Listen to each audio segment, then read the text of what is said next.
everybody, and welcome back to the United Stand. On today's show, Brighton interested in Kobbie Mainoo. Serious interest coming from Brighton to go and get Kobbie Mainoo from Manchester United. Would that be a good move for Kobbie Mainoo? Would you be open to letting him go? And with David Ornstein hinting at a Carlos Baleba transfer saga for the summer, including Manchester United, could that be a deal that might work for Manchester United and Brighton? Is it something that Kobbie Mainoo would want to do? Or does Kobbie Mainoo see himself at a Champions League club? Is that where he sees his future? Would he go to Brighton?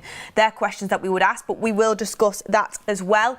Also, there's been some really interesting comments coming out from ex-Manchester United scout talking about Manchester United massively dropping the ball when it comes to letting Alvaro Carreras go. Also talking about how Patrick Dorgu just isn't good enough and he should have been scouted better. Also had his saying that I don't think there's much academy players for Amorim to pick from. We'll talk about that. And also mentions a new left wing back solution for Manchester United. That could be the case. And also we've got some comments on Benjamin Sesko to discuss as well. Let me know your thoughts in the comments. Also, what do you think about this Baleba story? I was massively team Baleba in the summer, but as the season's progressed, I never think it's a bad thing in football to sometimes take a step back and think, did I jump too quick? And is it still the right decision? So many people have been tagging me and stuff and commenting on my post saying, Beth, you said we should pay 100 million for Baleba in the summer and you think we should go and get Baleba, and now you're saying he's not your top priority target. If we all stayed on the bandwagon when it was going down the hill, you know, you end up crashing, don't you? Carlos Baleba in the summer, I absolutely stand by what I said.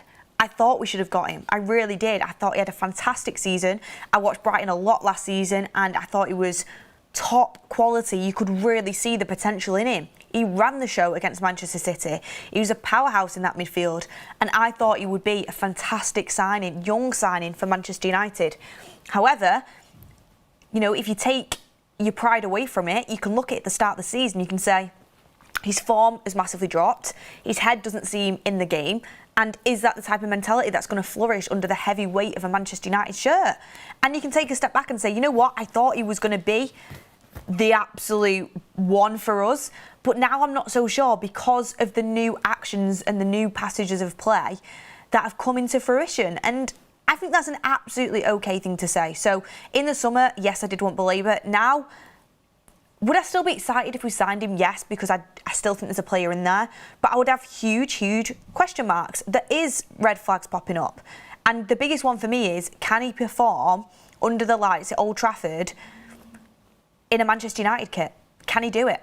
And from what you've seen about his mentality this season, it seemed a little bit fragile. And he's still a young player. He thought he was going to get that move. And it's something to think about. So anyway, guys, get your comments in. Damika says, when Orny speaks, you should listen. Yeah, absolutely. And I would not be surprised one bit if Manchester United pursue that Carlos Baleba deal in the summer. And they'll probably be thinking to themselves at Manchester United, brilliant, we might be able to get him at a cut price deal. Because if you think about it, if Carlos Baleba keeps going the way he is, he's not going to be going for 100 million. He will be a bit cheaper. And then if Manchester United can revive the player that was showing all of these promising signs last season, then they could have a real gem on their hands. I mean, I've spoken to Brighton fans. We had Kieran Maguire on the show. He's a Brighton fan, and he said he thinks currently at Carlos Baleba's age, he's going to be even better in the future than Moises Caicedo. Inside Brighton, they think he's going to be as good as Moises Caicedo, and Moises Caicedo is, in my opinion, the best, if not one of the best holding midfielders in the league, if not Europe. Like, he's that good right now. And it took him a little bit of a while to get there. He didn't just hit the ground running at Chelsea at first. Everyone was like, oh, you've paid 100 mil, not really turning up to the party, but now he's absolutely flying. So sometimes players need time and patience. What side are you on with Baleba? Are you on time and patience, there's a gem in there, or are you on, I don't want to take any risks? We cannot take any risks at all. It's like asking somebody to walk through a forbidden forest to get to a beautiful, wonderful, you know, Caribbean island on the other side where you can relax with, you know, anything you want, champagne on ice. And it's like, are you going to walk through that forest? Are you going to take that risk? Can United do it? Or should they maybe steer clear of that and think, you know what, it could be luxury? It could be fantastic, or should we go for something that is a little bit more of a safe option? And that's the question. A lot of people saying that they would sign him, but then some people saying that they would stay away as well. Caleb Robinson says anything is better than our current situation. To be fair, interesting point. We have just filmed, I'll let you into a little secret, and I'm going to get into all the other news in a second. We have just filmed something really exciting on the United stand this morning. And I got asked a question about the midfield. I did. And to be honest with you, I do think, you know, maybe my subconscious was telling me something that I already knew. The midfield does need upgrading in Manchester United. But when you say anything would be better, not anything, a lot would be better, but also we're Manchester United. We want to be battling for the Champions League, the Premier League. We want to be in the Champions League to start off with. We want to be battling for top 4 to start off with. You need to aim for the best players, and we can't afford, when we bring in a midfielder in to replace our current players or to, you know, be the succession plan to our current players, we cannot afford for that midfielder to flop. We just can't. I mean, we're seeing it already, and I'm not calling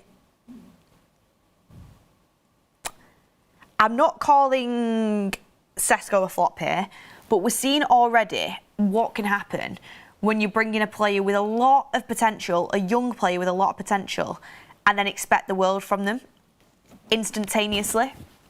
And if they don't deliver, or they have a couple of poor moments of bad games, everybody's on their backs, and it can hurt the confidence, it can hurt the trajectory of their career in Manchester United. It really is that much of a pressure cooker environment, and that's why I opted for an experienced striker in the summer, for that exact reason.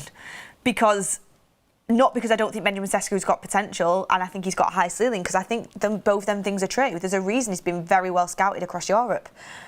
But we needed someone to come in and take that pressure of the number 9 shirt and come in and score goals and lead the line and bully centre-backs and hold up the play really well. And we needed a centre-forward to have a bit of experience and do the basics properly and take a bit of pressure off the team. Benjamin Sesko's got pressure on him. I hope he comes good, but if you bring in a Baleba who's young, you know, still, as you can see, is inconsistent, is up and down, and then you expect the world from him straight away, taking off the baton of Casemiro, Bruno Fernandes, that could put him in a real pressure cooker situation, which we've already seen at the start of this season he's not really been able to deal with all the eyes on him from Manchester United and the transfer news. So it's a difficult one, to be honest with you. But let's get into the news around Kobbie Mainoo, and it kind of comes into the news around Kobbie Mainoo and Carlos Baleba. It's been reported in Brighton that Kobbie Mainoo is a serious target for Brighton Hove Albion, and that they really like his attributes and they want to explore a deal to bring him to the club. So, first of all, get your comments in and I'll look at them right now. Do you think Mainoo would be open to a move to Brighton? So that's the first question. I'm going to ask you a few questions here. Do you think Mainoo would be open to a move to Brighton? I want to see the comments coming here. So we've got a yes, only on a loan. I'm talking about a permanent transfer here, by the way. Absolutely. Mainoo to Brighton makes so much sense, probably better for his career. Yes, no. He'd have to be persuaded, says Rory C. No. Yes, I think he would. Yes. It's a very mixed bag. It's a very mixed bag in the comments. I'll tell you my personal opinion. I think Mainoo sees himself as a Champions League level player, and I think he has the right. I think he has the right to do that. Some may disagree. He was starting in a major European tournament for England in a final. He was man of the match in an FA Cup final against Manchester City, who have dominated the Premier League for multiple years. He has had some really good games across his Manchester United career, and I think he will feel as if he should be at least a European club. I know what you're going to say, United aren't a European club currently. We're not, but we are like a top 6 club, aren't we? And that's where we're aiming to be. I don't know if he'll think... I'm not saying he'll think Brighton's beneath him, because Brighton's a really good side, and I don't want to disrespect Brighton in any way. But I think he would prefer to go, for example, I know that this club has been interested in him. I think he'd prefer to go to a Napoli, where he's, going to be competing at the top of Serie A. He's going to be playing in the Champions League. We know they've had interest in him before. I think he'd prefer that. We know Newcastle have had interest in him. Maybe he'd like to go that way. But then again, I think with the midfield they've got, with Bruno Carreras and Joe Linton and Tonali, especially Tonali, like he's gonna struggle for maximum amount of game time there. However, I'm going to be so honest. I just don't want to let him go. I really don't want to let him go. And this is something I'm trying to tussle with myself, really, because I want Amorim to do well. I want Amorim to be successful. And I think Amorim can be successful. However, I don't think Amorim sees Kobbie Mainoo as part of his success. I don't think he sees him as a big part of that. Like, I don't think he actually has a plan. Like, I don't think he has a plan now for Mainoo to become Bruno Fernandes' successor. I just don't think he does. I've told myself that for many months, and I've hoped that would be the case. But I'm starting to think, does he just not actually really rate him that highly, which I can't get my head around, because I think Kobbie Mainoo is a top player, and I'd be so upset to lose him. A couple of reasons why I'd be so upset to lose him, and get in the comments if you agree. People might say I'm biased, but it is what it is. He's come through the academy from bottom to top. He's grown up, live, breathe, eat, sleep Manchester United. He's a good professional who works incredibly hard, a humble guy. I actually remember going with the United stand in the early days to watch the academy, and Kobbie Mainoo is always a player that stood out. I watched his academy games, and I remember doing like little Instagram stories saying, I think Kobbie Mainoo looks really good today for the academy. You could see then how good he was. Some of my best recent moments as a United fan include Kobbie Mainoo. FA Cup final, that break year when he came through, and the games that he had, he was a joy to watch. He's a massive Manchester United fan. I've watched him play futsal on Venice Beach, and he's just ridiculous. Bear in mind this, right, and this isn't like a Kobbie Mainoo campaign. We were lucky enough to go to Venice Beach FC. I think it was a couple of years ago now. It was when the Euros were on. So we had the Euros, and unfortunately England didn't win the final, but Mainoo was a major part of that competition. And then United went on to pre-season tour in America, but Kobbie Mainoo wasn't there because England got so far, but he went on holiday there, and Venice Beach FC basically invited him to come and play futsal on the beach with the kids. They've done it with extremely famous footballers and sports people before. I think they've done it with Camavinga. I'm pretty sure. Have they done it with Mbappe or Vinny Jr.? They've done it with one of them. They've done it with Ronaldinho. They've done it with some really top quality football players. He came and he was just doing things that, I've seen footballers play up close. I've been lucky enough to be in and around that. The technical ability that he had was ridiculous. I know you'll say, oh, but he was playing with kids. He was playing with Venice Beach FC, and it was the younger kids that were playing. But you'd ask him to do something, he'd just be able to do it. Like, the coach at the time said, oh, it'd be really cool if you could just, during a game, kick the ball off a wall and score in these tiny nets. He literally did it instantaneously. It was. And the people from Venice Beach FC were talking afterwards. We were just talking about football, etc. And they said they think he's the best, one of the most gifted people that they've seen. And they've seen all sorts of talents come there. And maybe they're not fully trying if they come, I don't know. But they said that he was absolutely one of the best technical players that they've seen. Like, the ball just sticks to him. And I don't really want to lose that. I'm going to be honest, at Manchester United, I really do think at 20 years old, he's got so much potential. However, if Amorim doesn't see him as part of his plans, and we want to support Amorim, and we want Amorim to be successful, something's got to give, hasn't it, really? Because Kobbie Mainoo deserves to play football, and Amorim deserves to pick his team and stick by his principles, I suppose. If Mainoo does go, which I can see happening, I see it being, I don't agree with that Amorim. I'm gutted about that, but I'm just going to have to get on with it. So I can see Mainoo going. I don't know if I see him going to Brighton. I could see him going on loan there, and I think that'd be fantastic for him. But if it was a permanent deal, I think he'd look for something maybe a little bit more realistic of having some sort of European football and maybe a little bit of a bigger stage. So, yeah, that's my opinion on that. And I don't see us doing any sort of swap deal with Carlos Baleba. And, I mean, do you guys think Carlos Baleba is a better footballer than Kobbie Mainoo?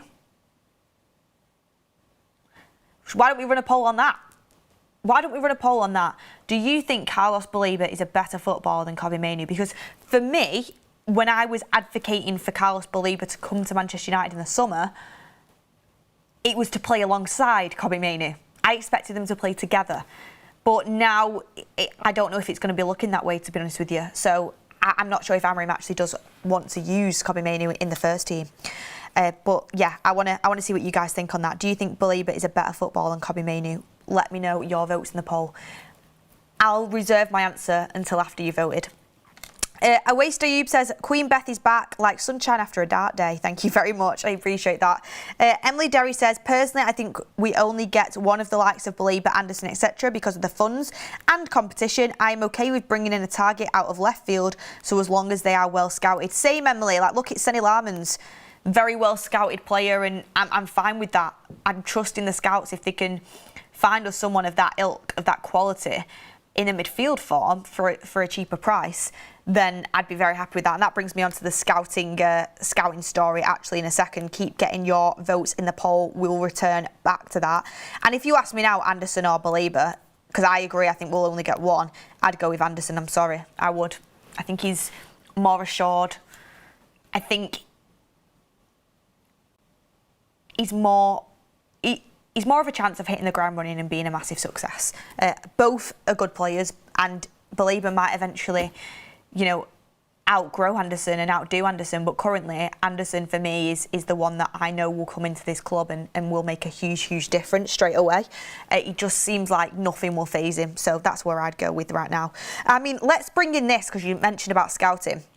So this is what former Manchester United scouts had to say about Man United scouting, the left wing-back issue that has been going on for years. And listen to this, and then we'll all have our opinions on it. So he said, honestly, having worked at Blackburn Rovers and operating on a much lower transfer budget, I would have had no problem finding a few players of Dorgu's level for Manchester United. But for £25 million, you could get 4 of them. Now, United are wary of bringing in youngsters. Amorim was supposed to be the one to do this, but the results haven't been right, so he prefers to buy ready-made players. And then we all know that Amorim's line to the recruitment team is, I want players for the now. We know this. Dorgu was supposed to be a player for the now and the future. Whether you can get 4 of them for 25 million, might be pushing it, but I do have to be completely honest. Looking at it now, I don't see Dorgu as being a good signing currently. I really hope that my mind changes, but I've got to be honest on these shows. I just don't think he's good enough currently, but he's still only 20 years old. He's still only 20 years old, so he might improve, and he's got good attributes in certain areas. It's just honing in on them. The one thing that worries me about Dorgu is his first touch is way off, and I worry about players who don't have a great first touch. Like, it takes him multiple touches to get properly on the ball, and a lot of the time he can be dispossessed through that. So that frustrates me. And someone's asked there why the Dorgu hate. It's not hate at all. The only angle I ever come of speaking about a player is based on football. I interviewed Dorgu in the summer on tour. I interviewed Patrick Dorgu, who's a lovely guy, humble, and I thought he was fantastic in the pre-season tour. But I'm going to be so honest. Currently, I'm just not sure if he's good enough. And you know what? It's funny because, you'll do the interview with Hoyland, which Goldbridge did, and there'll be so much commentary about, oh, so now you only like Hoyland because he's give you an interview. You'll always protect Hoyland because he'd give you an interview. I've spoke to Patrick Dorgu. I think I interviewed him twice in the summer. and I have nothing but good things to say about his personality and his character. However, I'm not going to let that influence my opinion when I'm watching a football game and when I'm speaking to you guys about it. I've got to be honest. I like the player. I want nothing but the best for him. I want him to do well.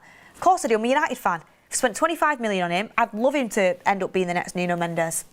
But currently, I just need to see a bit more. And there's patience, and then there's glaring issues that I'm trying to avoid. I think a lot of people think he's really good just because Dallow's underperforming. But that left-hand side, especially that left wing-back area, it does need improving. What I will say for Dargu, I think defensively he's actually really sound. In terms of his tackling and his anticipation in defensive situations, really, really good. I trust him against a winger. In terms of getting forward, that's where it begins to break down. I just don't think his touch is quite good enough. When he actually gets into a position to cross, things start to look up. But it's like getting from the defensive third to the attacking third. That's where things break down. But he's fast, he's physical. Maybe he just needs time. He is only 20. But currently, we need someone to be his senior. He should be the understudy. So I think maybe it's a bit of a harsh comment, but also he's not been as good as we would have hoped. Let's be honest. We needed a starter, and he's just too raw, to be honest with you. What was interesting that he said, because obviously we know that Ruben Amorim needs players for the now. He's made that clear. That's been reported multiple times. He said that, you know, he wanted to bring in younger players, but the results haven't been right, so he prefers to buy ready-made players for the now. But he carried on with this. Whether he has anyone to choose from the back room is another matter. In my opinion, Harry Armas is the only current player capable of making it into United's first team squad after returning from his loan spell. And I wanted to bring this in actually because Harry Armas, he started a little bit shaky at Sheffield Wednesday. He's now absolutely killing it. He just keeps getting better and better every week. I know I have a few friends that watch that league and have started to say, you know what, you might have a bit of a player on your hands there. And Harry Armas has been very, very highly regarded since he burst on the scene. He's been in the under 17s and etc. England squads. He's been in the youth England teams. When we brought him in, was it from Watford? I think it was. He was really well scouted. He's got a brilliant touch. He's technically good on the ball. He's got good acceleration. It's just with Harry Armas, is his defensive capabilities all there? But he absolutely has some really, really promising qualities and characteristics. And if I just go and look at what age he is now, he's 18 years old still. So there's a huge likelihood that Harry Armas could make it to Manchester United's first team, and I think he actually is one of the players that could. It's Sheffield Wednesday, he's doing really well, and I think he'll only progress from here. And he's always been highly regarded from really young in the academies. So United knew what they were doing buying him. I think for him to go on loan was a really, really good option because I think he needed that game time. And I think it was it? Yeah, it was Ruben Amorim that sanctioned that, and I think it's a really good move for him because he can get that exposure to a league that's physical, work on his defensive side of his game. Nothing teaches you football like just playing professional football every week, and it's a really physical game where he's playing in the Championship. So I think it will really, really help him. It's helped other players, massively helped Ahmad. Mason Mount's gone and done it previously when he was at Derby, and some players really benefit from that. So I'm excited to see what Harry Armas can produce when he comes back. What I would say from that, though, is we've got a situation where we have Harry Armas, who's 18, Diego Leon, who I think's 18, and Dorga, who's 20. So 3 left wing-backs there that are in the early 20s and ready to progress, and none of them, I think, are absolute first-team quality right now. But some are further along than others. But they're all learner drivers, as Goldbridge would say. They are all prospects and potential. We need a starting, ready-to-go left wing-back, and then them players can fight out to be the player that's going to break on the scene and come through and compete for that spot. That's what I would say on that. But it is good to see Harry Armas is doing well. Mr. Miracle said, Armas is still lacking bravery at crucial moments, but that will come. He comes across as an intelligent individual, really promising youngster. Yeah, super promising. He was promising when he played for us back end of last season. Do you remember when he played? Because Amorim was prioritising the Europa League, and he looked pretty decent then. Daniel Thompson says, I would like to see Harry Armas get a run of games upon return. I think he could be really good, and he'd help us at left wing back if he took his opportunity as well. Yeah, that's what I mean. I feel like especially in that left wing back role, he's kind of tailor-made to that. I would like to see him get a chance when he comes back from his loan, but I think it's a really good move that he's gone out on loan, because I think he needed that football to kind of, get him roughed up and ready for the Premier League. Daniel Thompson says, Armas could be a perfect example of what could happen for Mainoo in a way. Go on loan for a few months, come back and really kick on. I don't want Mainoo to go on loan, but like Harry, it could help. Yeah, could do. I think it's an interesting shout. I mean, it's definitely food for thought, 100%. Tomorrow night, guys, on That's Football, England are playing Serbia at 7:45, so make sure you get yourself there. Goldbridge will be doing a watch-along for that. If international football is your thing, make sure you go and watch it. I think I'm going to tune in tomorrow. I've not watched England in a long time, but I think I'm going to tune in because I'm severely lacking my football fix currently. I'm just like, when's the next game? Then I realise it's a 2-week international break, and I'm like, banging my head against a brick wall. So I think I'm going to tune in tomorrow for England. Alex Lang says, can't see the results on Kobbie Mainoo training his explosiveness. I think that's a load of... I think that's a buzzword, me. I really do. This explosiveness from Kobbie Mainoo, this physicality that's spoken about. When I watch him, he seems to get around the pitch perfectly fine. You're telling me Ugarte gets around the pitch better than Mainoo does? Ugarte has the same problems where I think sometimes he looks a little bit stuck in the mud and goes man to man instead of covering the space. Mainoo, for me, I've seen him sprint. He's fast. He's physical. And do you know what? Do you know what's even better than that, in my opinion? Well, not better, but I think. Do you know what's a brilliant attribute that Kobbie Mainoo has? His brain, his touch, he's intelligent. Like, the ball just sticks to his feet. He can glide in and out of players. This explosiveness that we're talking about, I think Kobbie Mainoo has other aspects to his game that can benefit that. Mainoo's not fast. He's not fast, but I've seen him run fast. He's not like the stereotypical, like, you're a fast player like an Mbumo. But I've actually seen Mainoo sprint back, and he's not as slow as what people make out. I've watched him do it in Old Trafford. You don't need to be like... You don't need to be, Dan James or Marcus Rashford when you're playing in the midfield and you are extremely press resistant. Like, no one was bothered about Mainoo's pace when he was absolutely tearing Man City apart in FA Cup final. No one was bothered about it then. Like, he's got good attributes. Of course, you can't have a really slow and sluggish player, but are you telling me he's slower than Casemiro? And I think Casemiro's been brilliant this season. Brilliant might be a strong word, but he's been very, very good. Are you telling me he's slower than Bruno Fernandes? I don't think Bruno's slow, but I don't think he's necessarily fast. It's about the way you play football. It's about your intelligence. He's not lightning quick, but he's not slow.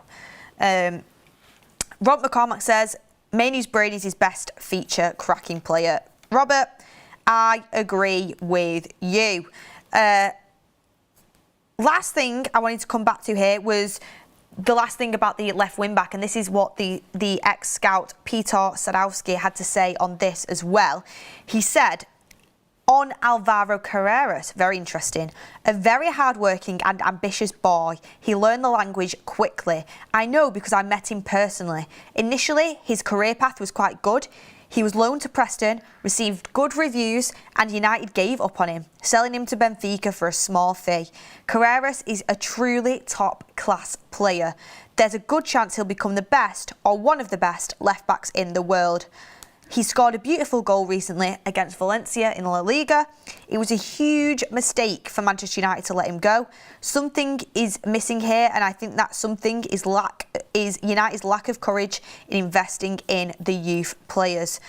Honestly, it really is a heartbreaker when you hear about Alvaro Carreras, because I think so many of the fans wanted to give him a chance. and had seen glimpses and wanted him to be given a chance. And do you know what? A lot of people blame Erik ten Hag for that, and I think that's very, very fair. And Ten Hag definitely did him zero favours. I mean, that will haunt Ten Hag to this day. The fact he played the likes of Amrabat over Alvaro Carreras, the fact he played the likes of Sergio Reguilon on multiple occasions over the likes of Alvaro Carreras. And look at what he's doing now. He's starting for Real Madrid. But the fans could see it. The fans could see it. You really could. It's like... I won't use that analogy. But you know when you can see potential in someone? Have you seen the trend on TikTok, like Brighton Scout? Have you seen that? Where you'll see when a couple gets together from a young age, obviously, over 18 or whatever, and they get together and, you know, you can see that there's potential in it. And then it's like, they call it the Brighton Scout because in like 5 years later, they post us then, us now. And then, you know, one of the people in the relationship is just massively blown up. And it's like, oh, you could see it. You could see the potential there. And obviously everyone's beautiful in their own ways for the personality or whatever. And so many different ways that you can be a beautiful person. It's not all about looks, of course. You know, character, personality, all that jazz. Humour is a good way to get someone on side. But that's like, you could see it with Alvaro Carreras, but our managers just couldn't, and we ended up letting him go. So we were the Brighton Scouts in that situation. Also, what I would say is Ten Hag gets most of the stick from it, but we had a buyback option on Alvaro in January, but we opted to not trigger it and we opted to go for Dorgu instead. Right here, right now, was that the right decision? And to that, you've got to look at the recruitment team inside Manchester United as well. A few people saying that he wanted to stay in Spain, and maybe he did, but I knew he always wanted to play for Manchester United. He always fought to play for the first team. And I think in interviews, he actually said he was open to a buyback clause at United. So I don't think it's that cut and dry. I think Manchester United did make a mistake when it came to Alvaro. Mr. Miracle says, guys, go watch the England final again with Kobbie, then understand why we were struggling to get a foothold in the game. Mainoo couldn't keep up with the pace of the game, constantly leaving space. I don't remember seeing that at the time, but, you know, maybe I missed something if I would go back and watch it. Brought in Malacia for Carreras. Josh the Red says, I think you could hide Mainoo in a three-man midfield, but watching his defensive positioning in the time he played this year has led me to change my mind on his ability to play the system currently. The thing is, though, can anyone play the current midfield system? I'll leave you with that. Can anyone play it? Nobody's happy with any of our combination of midfields. So, OK, yeah, Amorim might be exposed, but Ugarte doesn't look anything like the player that we thought he was going to be / was. Casemiro and Bruno is a quick fix. Mainoo and Ugarte isn't preferred by Amorim, and Bruno and Ugarte just doesn't work at all. We've all seen that. So does anybody work in that midfield too? Savage says, I'm confident Anderson and Wharton can. I mean, I'm very, very hopeful that we can find the players that can, and I want it to work. I really do. I want it to work for Amorim's sake. I want it to work for United's sake. But let's see. In regards to the poll, just want to end it now. What is the poll on with Kobbie Mainoo and Baleba? Just trying to find that now for you guys. Smash a like on the video if you've not already. Also, remember, Christmas jumpers are available. Hit the link in the description and go and purchase your Christmas jumper. Had the Christmas tunes on again. Christmas tunes on the 12th of December. Acceptable or not acceptable? And if you're saying not acceptable, what's wrong with you? Are you upset? Is there something I can help you with? Like, come on. November, not December. 12th of November. Are the Christmas tunes acceptable? That is what I would ask you. And it's 64% think Kobbie Mainoo's a better player. So I think that says it all. We're about to go and splash 100 million, nearabouts, on Baleba potentially. But the majority of this community thinks Mainoo's a better player and he holds the bench. It's the mind boggles, doesn't it? I wanted them to play together in the summer.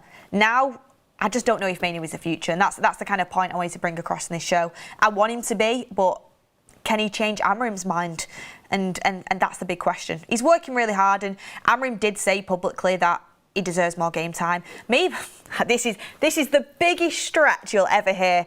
I was about to say maybe in these upcoming games in Saudi, the friendlies that we're going to do mid-season, because we've got no European football, Mainoo can do a bit to change Amorim's mind, but that might be the furthest fetch I've ever done.